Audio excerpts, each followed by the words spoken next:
Good morning.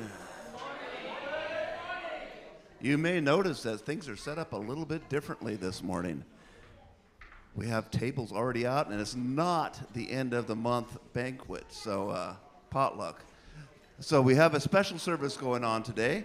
If everyone would please bear with me while I get my thoughts together here. We are going to do a round this morning. I know that is a shocker, but we're going to do a round this morning. As soon as Alina gets into her spot, I will explain what we're doing. So hymn number 395, Sing and Rejoice. Alina is going to lead our part number 1. And it's going to be those 4 tables over there. Brian is going to lead the purple, green, and red table over here right in front of him. And I am going to be number 3, which is the blue, and purple, I think, in front of me. And then the other Brian is going to lead this group over here. We're going to sing through it once all together, and then we'll break into parts. And just follow along as those leaders tell you what the heck we're doing. So let's start at number 395. We're going to do it all together.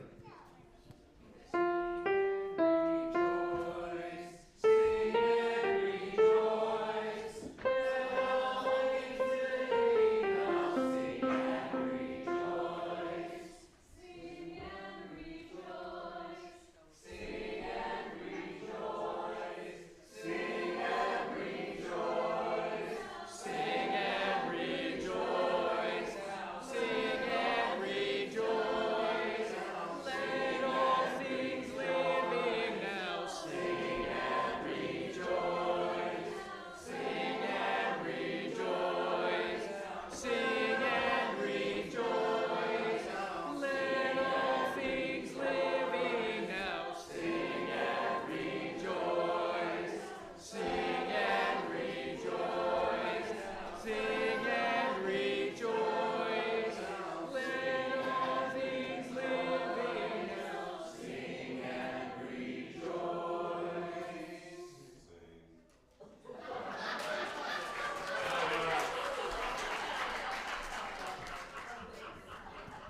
think we found a new bass for the choir there. Awesome. All right. Welcome here this Easter morning. My name is Ed Luby. You've seen me up here before, I'm sure. I am wearing kind of a, I don't know what you call this, copper-colored maroon shirt. I have a beard that's coming in slowly but surely. I have kind of thinning hair on top of my head, and I sit wherever I go. I'm in a wheelchair. I have been here for 8 years now, I guess. I've served in various capacities, including the board of directors and the choir. And if you have problems with strobe lights, be very careful today because we have lights going on and off. I'm just teasing you, Michael.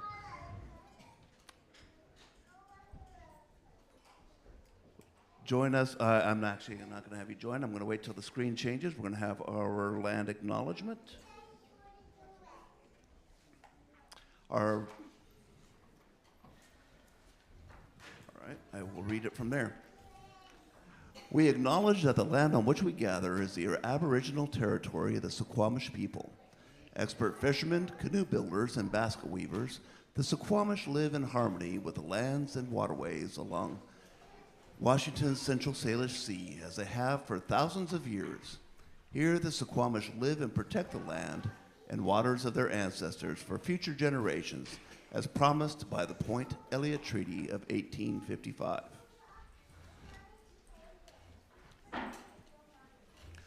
Our speakers this morning, we have a co-hosting team this morning. Our own beloved Reverend Victoria, our halftime minister, and Melinda Hughes, our Director of Religious Exploration. If you're visiting this morning, please participate as you feel comfortable. If you're here in person, fidget toys and a rocking chair are available for wiggles and sensory needs, and we have an assistive listening system available. If you need one, please ask one of the ushers. You're also invited to stay and meet people during the coffee hour. Many members of the congregation attend online. If you're visiting online today, you're welcome to introduce yourself in the chat. More announcements about Kitsap UU Fellowship activities are available in our weekly email newsletter, The Candle. You can sign up on the website or in the foyer. Let's now take a moment to silence any electronics devices that you don't need to be monitoring for the next hour. And look at that, I need to do the exact same thing. All right, there we go. Now, please join me in taking a couple of centering breaths to bring our minds to where we can accept the blessings that are given us today.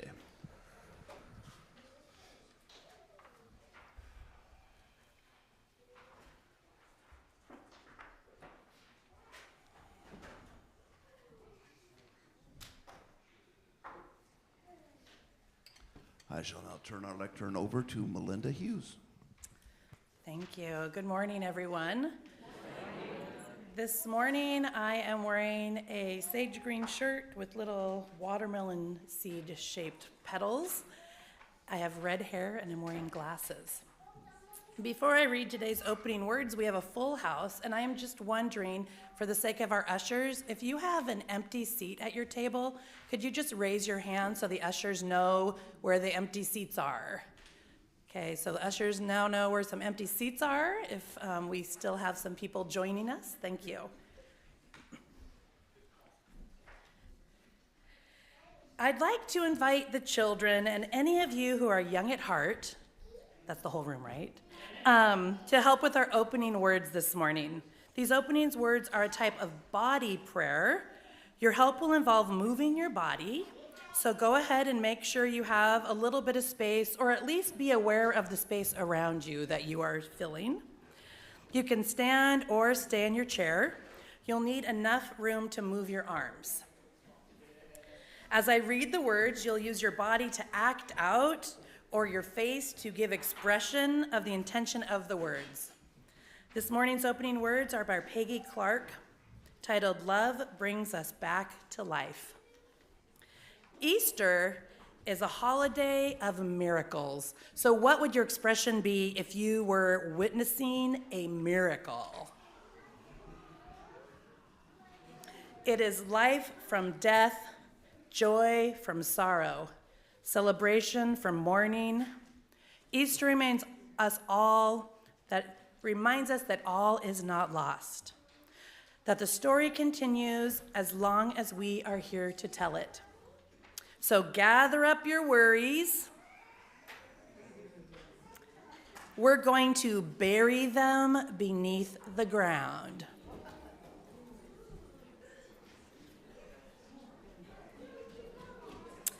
And watch them transform into flowers of hope, pushing through the earth, reminding us on Easter morning that love brings us back to life, calls us from sadness, from grief, from anxiety, into a world renewed and alive and filled with joy once again.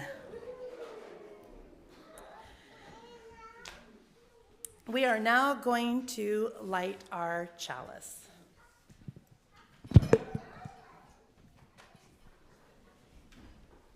We welcome James Spear forward to light today's chalice.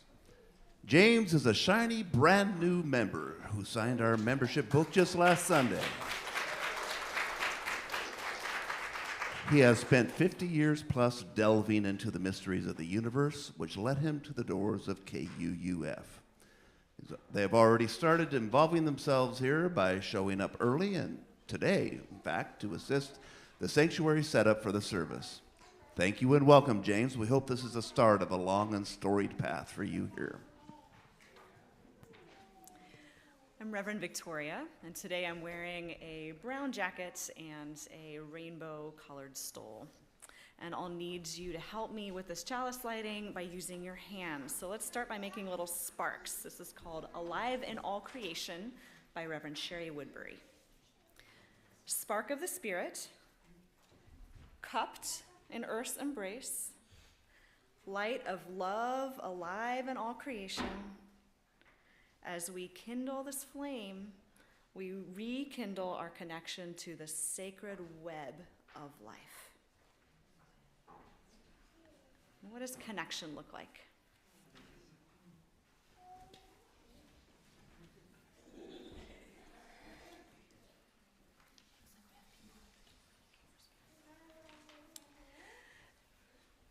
Now, just before we rise in body or spirits, could you raise your hands again if you have room at your table? There are tables here with some chairs. Come on in. And now let's rise in body or spirit to sing hymn number 363, Alleluia, Sang Stars.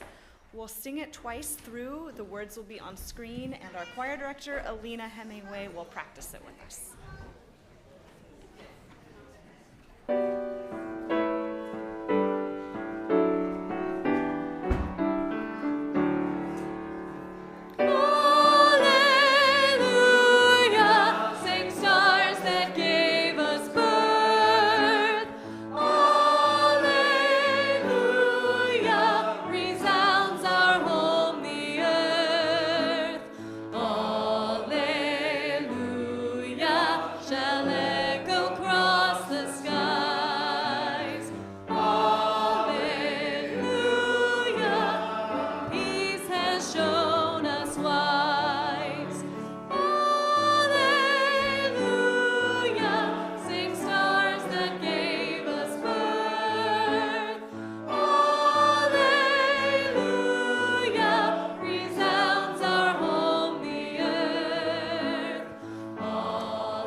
We have a chair this way, we have a chair that way.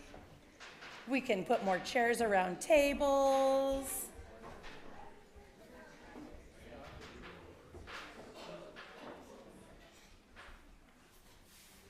It's great to have a full house.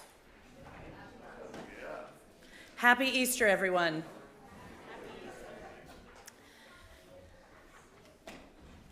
While Reverend Victoria and I share a Christian Easter story with you, I invite you to have fun with the coloring pages. There's crayons, coloring pages, pencils, markers.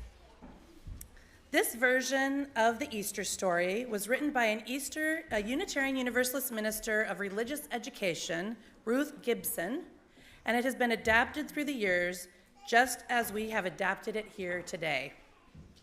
Let's listen to this story about Jesus, a teacher and healer who lived over 2,000 years ago and traveled through lands we now call Palestine and Israel. During Holy Week, which is the week before Easter, many Christian churches hold a special service called a Tenebra. Did I say it? Tenebrae. I knew I was going to say it wrong. Tenebrae, which means darkness in Latin. During this Tenebrae service, the story of the last days of Jesus' life is read aloud, and candles are gradually put out until the church is in total darkness. At the end of the service, a loud noise sounds, symbolizing the closing of Jesus' tomb after he has died, and people leave the church in silence. 3 days later, on Easter Sunday, candlelight returns to the church. Tenebrae service, did I say it right that time? Tenebrae.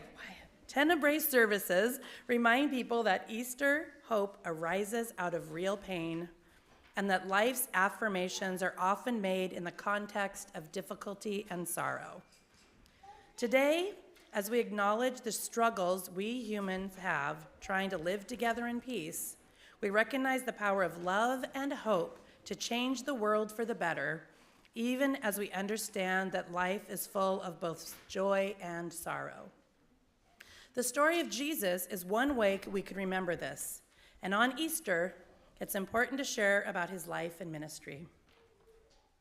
Easter is the time when Christians celebrate and remember the life and death of Jesus.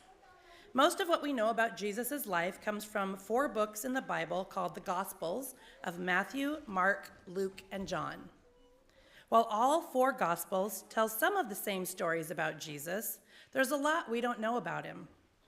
We know he was important to people and that his ministry changed the world. But so much of his life is shrouded in mystery, and there are things about him that we will never know. We light our first candle for the mystery that is Jesus and for all things beyond our knowledge.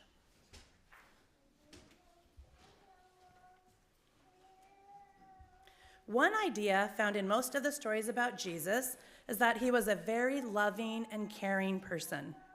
It is written that he helped people who were sick to become well and strong.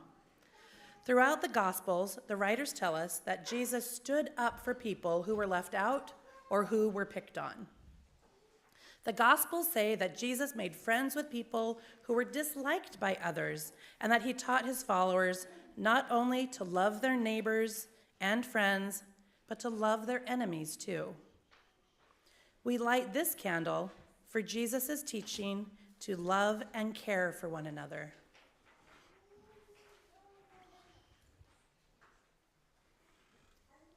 Another thing people remember about Jesus is his courage. He spoke out against laws and people who he did not think were fair and kind. He even disobeyed some of the laws of his own religion and tried to change them. He made both friends and enemies by his teachings and actions. We light this candle for the strength and courage it takes to rise up for what you think is right.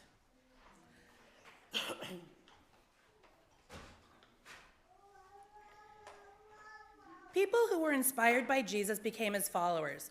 Some of them were called disciples. But even among Jesus' disciples, there was disagreement. When Jesus went to Jerusalem to celebrate Passover, an important Jewish holiday celebrating escape from slavery, one of his followers turned him over to his enemies. He was arrested and sentenced to death by crucifixion, which was the cruel way that Romans put criminals to death. After he died, Jesus' followers were so confused, sad, and scared that they didn't know what to do. We extinguish these candles for the fear and hate which causes people to do cruel things, and the sad and painful things in life which can leave us feeling so confused and frightened that we can't help ourselves or the people we love. Let us take a moment in silence to remember all those who are hurt by ignorance, hatred, and fear.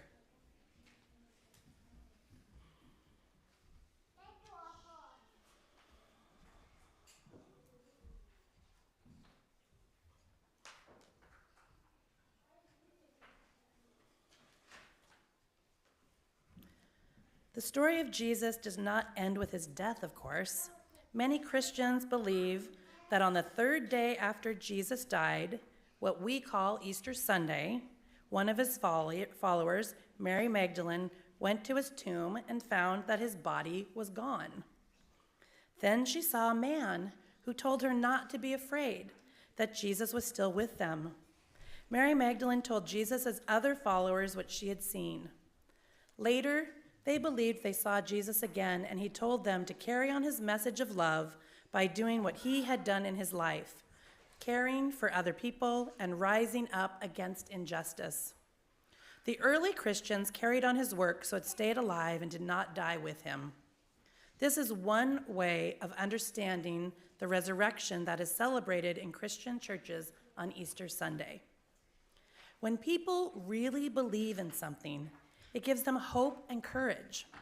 When we are sad and confused, sharing our memories and doing things that show our love and care for each other can help us feel better. Let us relight these candles to remind us that love is always stronger than hate. Now, everyone on this side of the sanctuary, or if you're watching at home, can you hold up your hands like a chalice? We relight this next candle as a reminder that hope is always stronger than despair. So everyone in that center section, can you join your light? And the third candle is a reminder that life is always stronger than death. Can everyone on this side shine their light? The light shines brightly. Alleluia. This is the Easter message. Blessed be, and amen.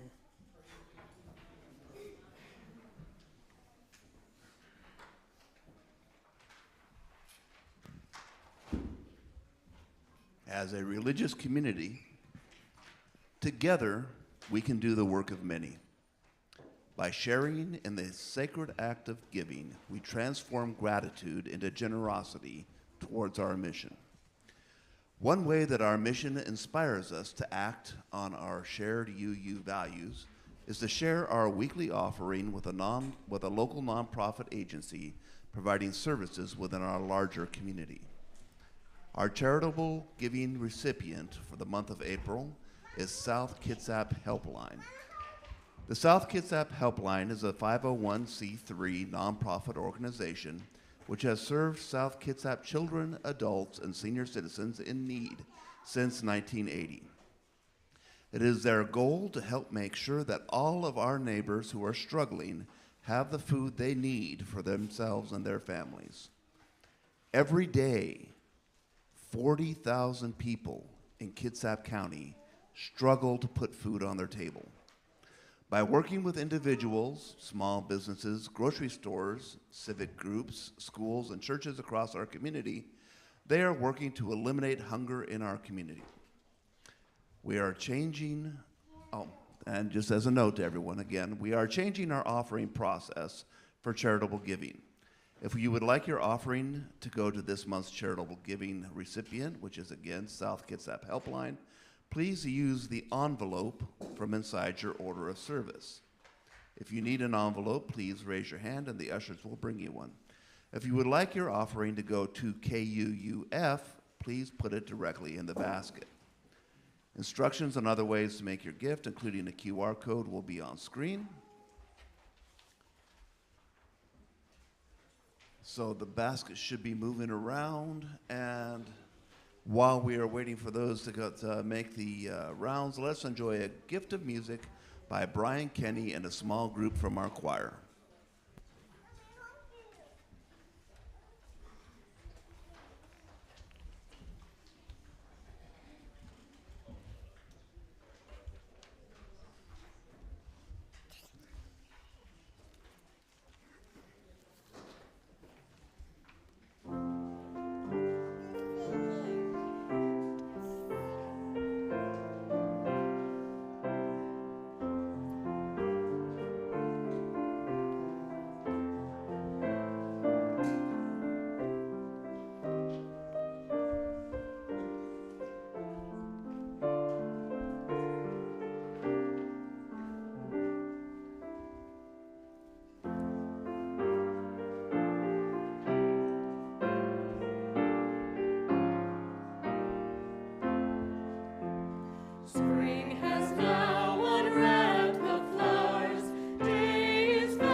Up the cares and concerns of our community, the joys and the sorrows we carry into the sanctuary, and those we hold in our hearts.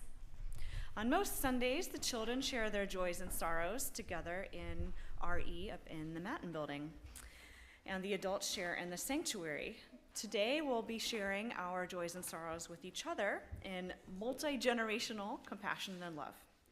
So first we'll start with the way that the grown-ups do it. I have some joys and sorrows submitted here that I will read, and then I'll tell you how it works at your tables. We have a joy submitted today by Inez Talon, who says, "My best friend Megan has wanted to be a mom since we were in 2nd grade. On Friday, after years of fertility treatment, she delivered baby Elliot prematurely in emergency surgery. While it's not what she envisioned for the beginning of parenthood, as they're both ill and will be in the hospital for some time, they're both here together and alive with us. So please welcome Elliot by holding him and his mom in your heart and saying his name." We have a joy from Suzanne Dunn. Despite a damp start, our second work party for Nancy Joe's Garden was an amazing success. We've got a compost bin, seeds in pots, and plants in the ground. Spring has definitely sprung. We have a sorrow from Marilyn Drangson, who would like to acknowledge the passing of her friend Kay Wilson Fisk, who was a member of this fellowship some years ago. Marilyn remembers her as a very thoughtful woman when she knew her. Chuck Reasons submitted a joy that he is sharing this Easter with his 2 grandchildren, Nova and Beau, in Gibsons, British Columbia for an Easter egg hunt. Megan Shepard has a joy. "How happy it made me to drive down the Minette Bridge yesterday and see all the protesters. My sorrow is that my sister is having to go back to the ER for her 3rd time in order to figure out what is going on." Lisa Johnson has a joy. "Today we're celebrating our mom's 94th birthday. Still so fortunate to have her in our lives." And an anonymous joy for our safety monitors, Matt, Melinda, and Reverend Victoria, who have worked this morning to keep our community safe. So thank you very much. And now, your turn at your tables with each other. You have a little plastic container of beads, yes, glass beads, and you have an empty one. And so what you're going to do is take turns sharing around your tables. When you share, you take a glass bead and you put it in the cup as you say something that has made you happy, sad, worried, or excited this past week. And if you're not ready to share, you can just put a glass bead in silently and pass the bowl. So as you listen, we're asking that you please just listen without making any comments. And when you're all done, put the bowls in the middle of the table so I know you're done. And then I'll ring a chime as we conclude. So go ahead and start your sharing of joys and sorrows.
Thank you for sharing your joys and sorrows at your tables.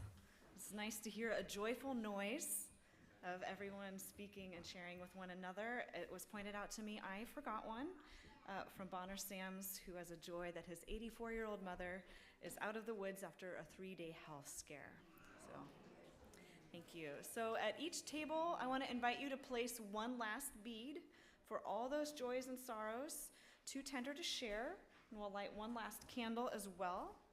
And now we are going to breathe in peace for anything that is weighing on your heart this morning. And we're going to breathe out love for all that has been shared with our community. So please join. You can rise in body or spirit to sing a breath prayer. Hymn 1009, the words are on screen, and Alina will help us learn the parts. So I'll just sing through all the parts. You can start on the first one and then move to the next one if you want, or stay where you are, whatever feels good. Breathe in, breathe out, breathe in, breathe out, breathe in, breathe out, breathe in, breathe out. When I breathe in, I breathe in peace. I breathe out love. When I breathe in, I breathe in peace. When I breathe out, I breathe out love. When I breathe in, I breathe in peace. When I breathe out love. One more time. When I breathe in, I breathe in peace. When I breathe out love.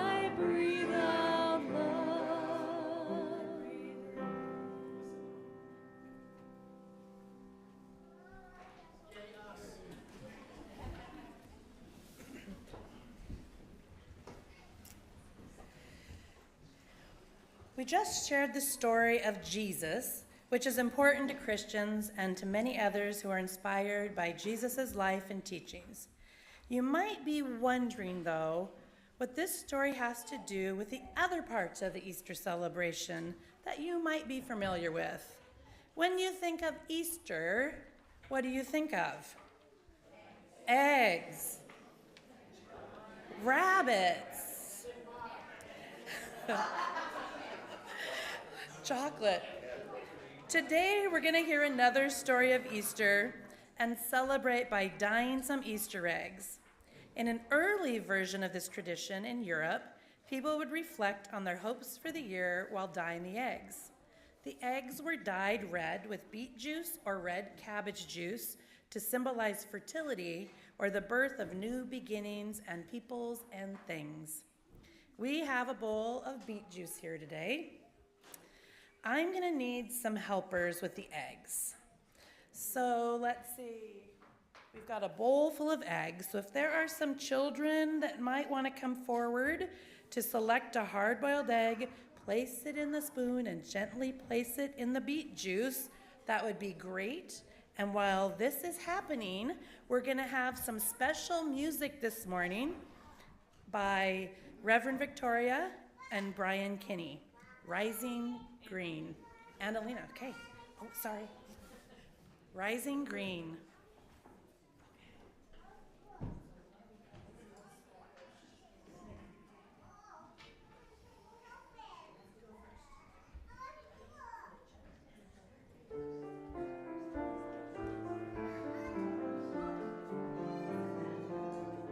My blood doth rise in the roots of yon oak. Her sap doth run in my veins.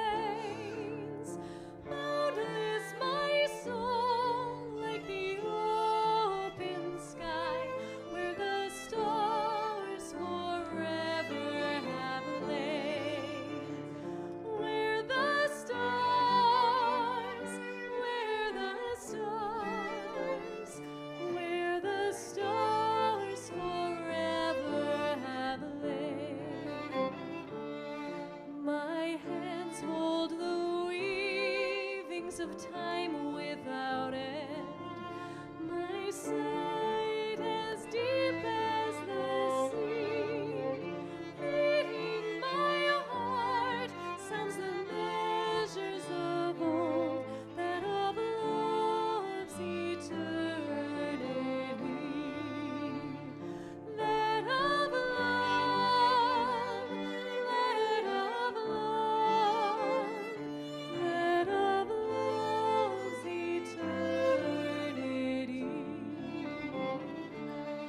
I feel the tides as they answer the moon, rushing on a far distant sand. Winging my song is the wind of my breast, and my love blows over the land. And my love, and my love, and my love blows over the land. My foot carries days of the old into new. Our dreaming shows us the way. Wondrous our faith settles deep in the earth, rising green to bring a new day. Rising green, rising green, rising green to bring a new day. Rising green, rising green, rising green to bring a new day.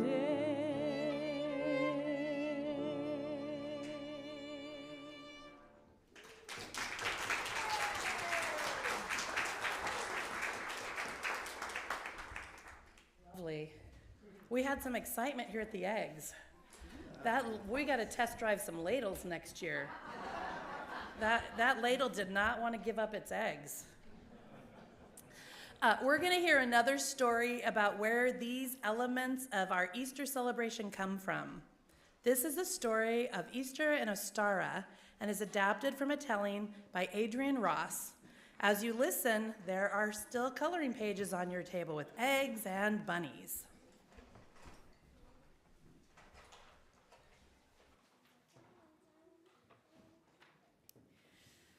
The Easter holiday gets its name from an indigenous goddess of Europe, from the Teutonic people, whose descendants we now think of as German speakers. Ostara is the goddess of spring and of the dawn. You might recognize a word hidden in the word Easter, the word east, which is the direction of the rising sun, which comes from some Germanic and Austro-Hungarian words for dawn. In our UU tradition, many of our congregations recognize the east as a symbol for new beginnings. And some UUs even orient our buildings to face east, toward the rising sun. Can you guess which direction might be east in our building? That's right, our building is oriented east towards this beautiful ravine and towards the rising sun. Modern paganism has revived the celebration of ancient goddesses and gods from Europe before Christianity. And in this tradition, the celebration of the spring equinox is named for Ostara. Equinox is a word that means equal night. So that's the day on which the daytime is the same length as the nighttime. Our spring equinox falls somewhere between March 19 and 22. So we already passed the equinox a little over a month ago. Easter is typically on the day of the first full moon after that, which is why it can be anywhere from late March or mid-April. And this year, Easter's pretty late. Today is April 20th. The equinox is recognized worldwide as the time for renewal and rebirth and revival. It's the celebration of the symbolic resurrection of the earth itself from its winter slumber, awakening to an abundant new season. If you're like me, you have a lawn and things are growing in your yard. You know what that means. As the sunlight becomes longer and stronger in the day, there's a sense of joyful abundance. With the end of cold, dark months, ancient European pagans no longer needed to store and carefully ration their food. So at that time, they would bring out all of the best smoked and cured meats and other things they'd been saving for a big feast, for a big potluck and spring celebration, as a sign that people no longer needed to save and ration their food to get through the winter. So a big celebration of abundance. Many other world religions connect important life-giving stories to the beginning of spring as well. As we heard in Christianity, the beginning of spring came to be associated with the time of Jesus returning, of resurrecting as the Christ, as an inspiration to his followers. In Islam, Ramadan is celebrated for a month during this time, beginning when the crescent moon first appears.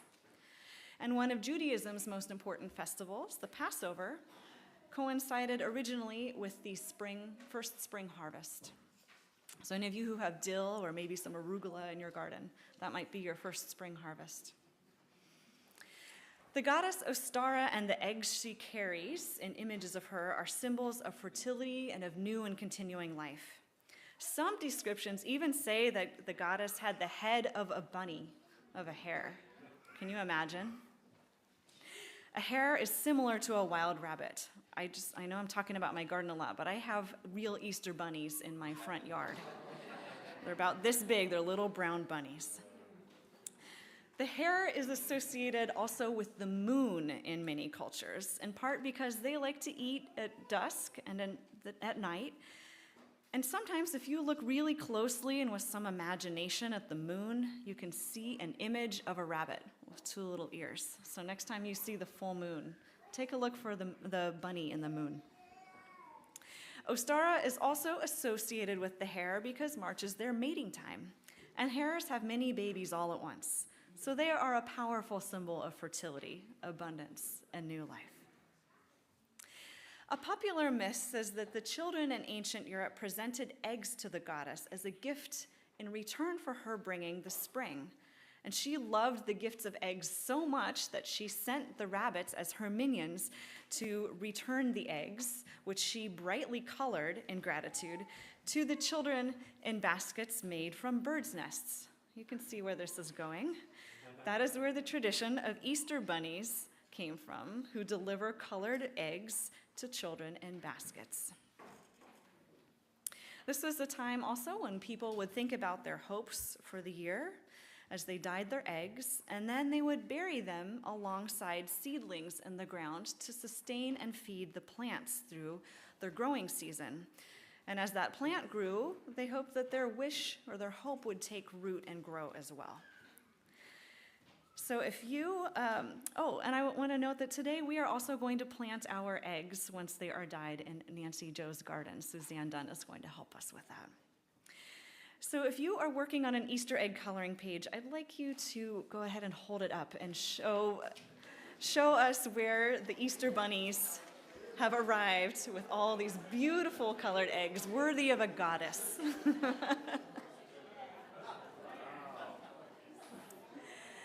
Gorgeous. Thank you. Now, if you have some hopes or wishes for this coming year, you're welcome to go ahead and write them on your egg and cut out your eggs. You can cut out your bunnies too. So I'm going to tell you one more short story, which is that it's reported when Christianity came to the Northern Isles, that's Great Britain, the priests and the bishops didn't approve of such a pagan practice. So they would actually encourage the children to go out and dig up the eggs out of the garden.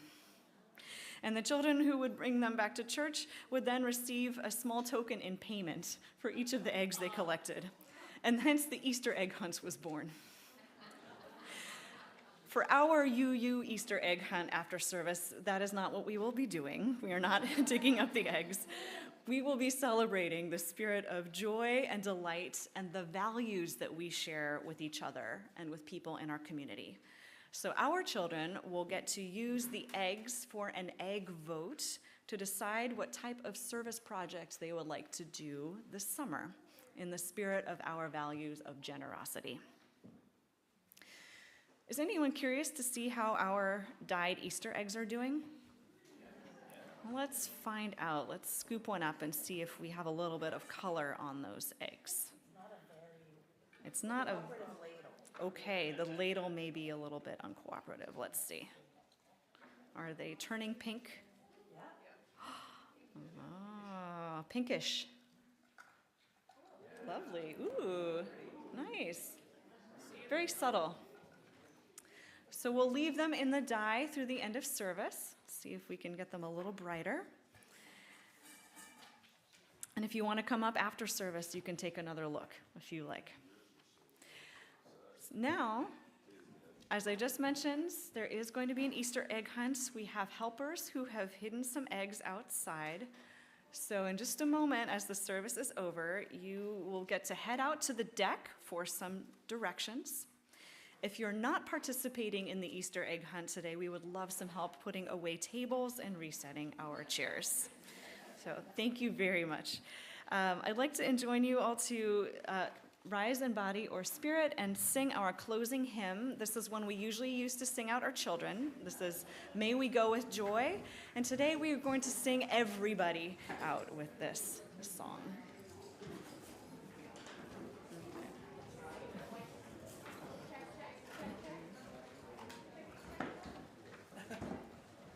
Check, check. Haha. We'll sing it twice through. All right.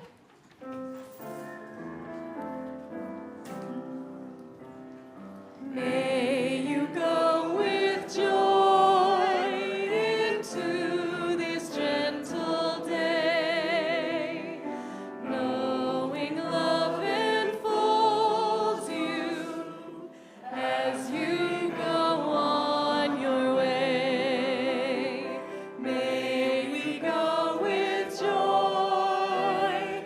May we go with joy. May we go with joy into this gentle day, knowing love enfolds you as we go on our way. May we go with joy. May we go with joy. One quick announcement and then our closing words. We do have a queer potluck this Friday, 6 to 8 p.m., and it will now be happening every fourth Friday. Yes. We now extinguish our chalice with these words by Brenda Salgado. The plant people have taught me to be generous and not shy about blossoming. That is our nature. I think when others see us, it can inspire them to open up and blossom too, and we can be a field ablaze with dignity and beauty together. May your love bloom. May your radiance fill the world with color. My friends, go now in peace.